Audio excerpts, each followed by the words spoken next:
داخلی توجیکستان چند کارمندش را برای رشوه‌ستانی از سیاح خارجی جزای مأموری داده است. در گرد و اطراف شهر ҳюстон باران آبخیزی ادامه دارد و گارد ساحلی آمریکا به عملیات نجات مردم همراه شده است. و به مناسبت عید قربان حکومت شهر دوشنبه به مشتریان چاروای ارزان تر به فروش برآورد.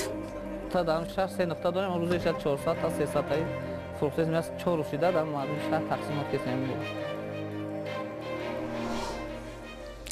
صبح دیروز بر اثر صدمه نقلیاتی در شهرهای رشدقلع خوروغ ولایت مختار بدخشان 10 تن از مسافران یک خودروی ستارکس به هلاکت رسیدند. وزارت کارهای داخلی تاجیکستان میگوید بنابر سنگریزی میکرواتوبوس به دریای شخدره سرازیر شده است. راههای ولایت مختار بدخشان پرخطرند و صدمه‌های اتومبیلی که گاه با مرگ رانندگان یا مسافران انجام می شود در این راه پدیده نو نیست. در داخل نقلیات ستارکس چپه شده 13 مسافر از جمله 4 کودک قرار داشتند. روز گذشته همه قربانیان از جمله جسد 4 کودک از آب بیرون آورده شد. 3 مسافر نجات یافته با شمول راننده به بیمارستان شهر خوروغ انتقال یافتند. تفصیلات صدمه در شهر خوروغ را می توانید در وبسایت ما www.ozodi.org پیدا کنید. گارد ساحلی آمریکا به عملیات نجات ساکنان منطقه های آفت زده در ایالت تگزاس همراه شد.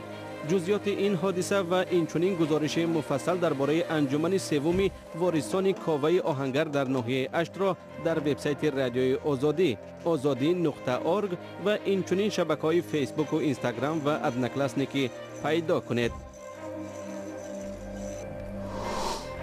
این گزارش را ما در ادامه برنامه پیشنهاد شما میکنیم، اما حالا رو میاریم به موضوع دیگر. یک شکایت سیاح ترک باعث آن شد که وزارت کارهای داخلی تاجیکستان چندین کارمندش را مجازات کند. محمد گنج یک ماه قبل در اینترنت رشوه‌خوری ملیساهای تاجیک را در دیدبانگاه‌های شهر و نواحی کشور تصویر نمود. به گفته مقامات این وزارت در پی شکایت مذکور آنها حق‌ستانی ملیساها را بررسی نموده عاملان چنین وضع را جزا دادند. میرزا خالقزاد میگوید این اولین بار نیست که تماعجوی ملیساهای تاجیک از سیاحان خارجی رسانه‌ای می شود. وزارت کارهای داخلی تاجیکستان امروز 25 کارمند امور داخل اصلا کارمندای شعبه‌های بازرسی اتومبیل را جزای مأموری داد. این مسئله بعد از آن خست که یک سیاح ترک وقتی میخواست که از دوشنبه به بدخشان حرکت کند و در داخل تاکسی و در خاطرهاش نویس است که در داخل تاکسی هر قدمی میرفت، هم در کولاب هم در بدخشان در واز در اینجا ملیسا می داشتند و از این تاکسی از تاکسیست پول طلب میکردند و این خاطرهاش می نویسد و میگوید که ملیساهای تاجیکستان رشوت خورترین ملیساهای کشورهای جهان حساب میشوند.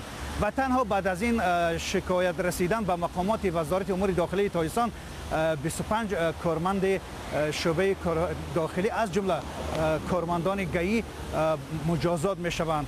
یادآور میشم که در هفته گذشته همین گونه یک شکایت را سیاح آلمانی کرده بود که وقتی که اون در صحن در میدان اسماعیلی سامانی گشت و گذار میکرد، پاسبان‌ها یا نگهبانان این میدان از اون پول تماعجویی میکنند. اون نیز در خاطرهاش در اینترنت در صفحه فیسبوکیش این مسئله را اشاره کرده بود. قبلا دوستانم به من گفتند که کارمندان ملیسا در نزد مجسمه اسماعیلی سامانی از سیاحان مبلغ طلب میکنند، اما طول چند روزه که در دوشنبه هستم با این حالت روبرو نشده ام. که وقتی که ژورنالیست ها با رخ دادن این حادثه یا با شنیدن چنین شکایت های سیاحان خارجی وقتی به مقامات کارمندان امور داخله مراجعه میکنند، اینها همیشه رد میکنند و میگویند که این گونه حادثه تاثیر خودش را نیافت.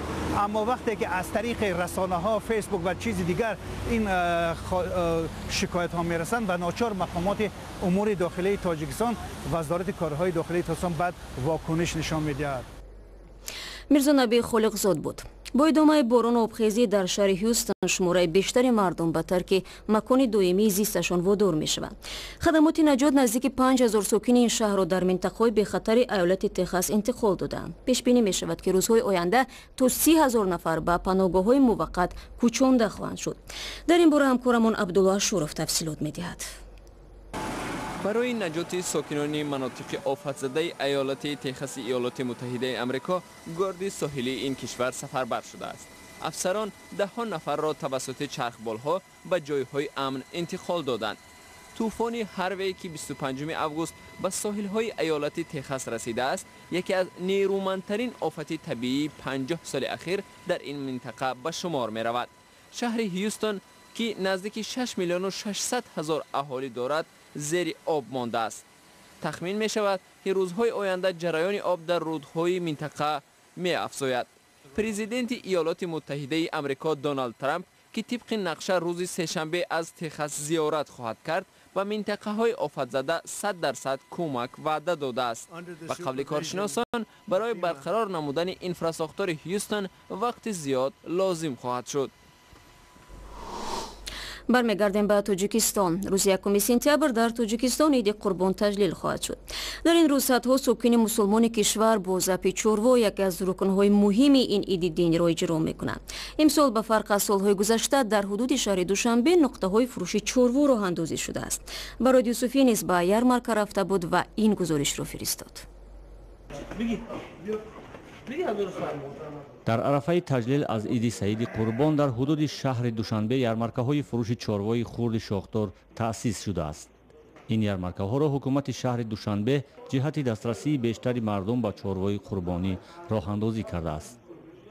چقدر که می‌بینید نرخ‌های امروز ما سودا کرده استادیم نسبت به بازار با مقداری تا 25-30% ارزانی دارد.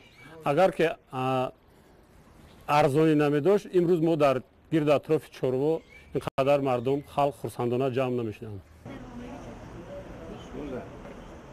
در 3 نقطه یا یارمارک فروش چروا در حدود شهر دوشنبه در روز حدود 400 سرگوسفند فروخته می شود.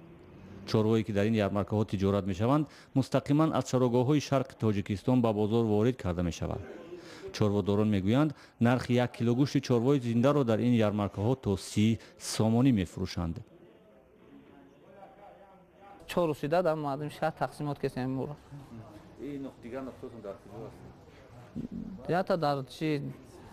یا تا در 33 یک تا دیگر در میاسا کامیلت یک تیش در چی؟ معمولا یک هفته قبل از عید سعید قربان ساکنان به خرید چروا جهت ذبح و انجام قربانی شروع می‌کنند. در گذشته ساکنان شهر خارج از حدود پایتخت در بازارهای چروا فروشی و در روزهای استراحت چروا می‌خریدند. امروز ما یک گوسفند کلان برای عید قربان همچون برای قربانی من به 900 سامانی مثال خریداری کردم. در این همین گوسفندها در بازار ما مثال تا 1200 تا 1300 تا 1500 سامانی می باشد. سال گذشته از 1700 1800 سامانی ارزان نبود. 2000 بود، 2300 بود. امروز ما این مال قریب 60% ارزان گرفتیم از سال گذشته.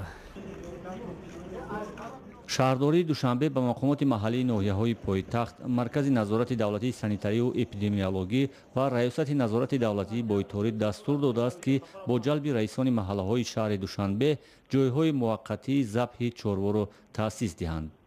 این در شهر دوشنبه برای بار اول است که فروش و ذبح چروای قربانی در عید سعید قربان تحت نظارت مقامات شهرداری گرفته می شود.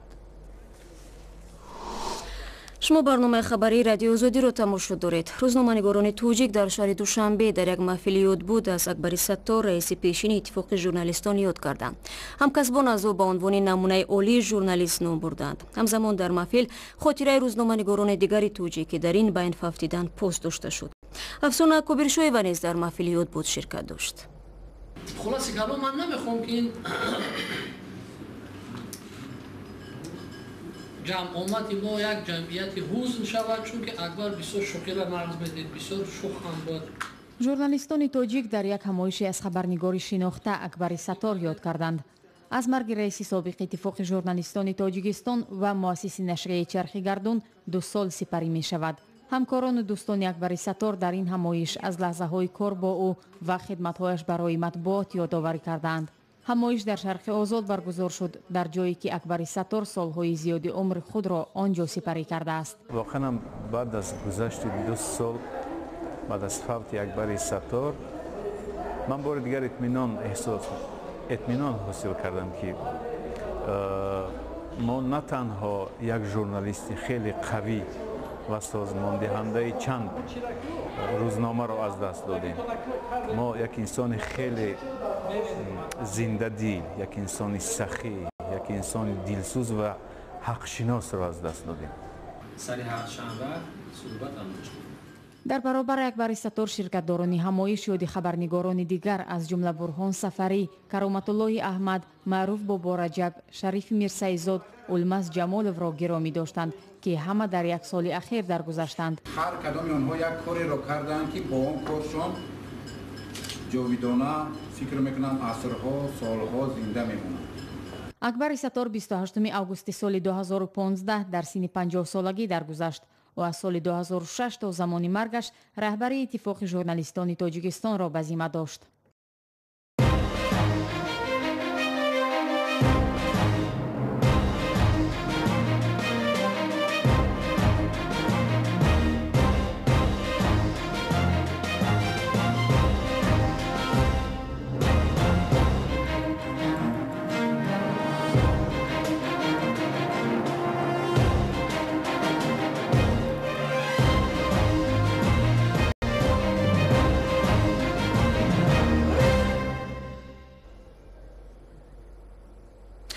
дар ноҳияи ашти вилояти суғд барои сеюм бор дао оҳангаргирдӣ ҳам омаданд. ин оҳангарон ки худро ворисони Кова медонанд, мегӯянд мехоҳанд бо таъсиси анҷумани оҳангарӣ ин пешаро дар кишвар рушд бидиҳанд.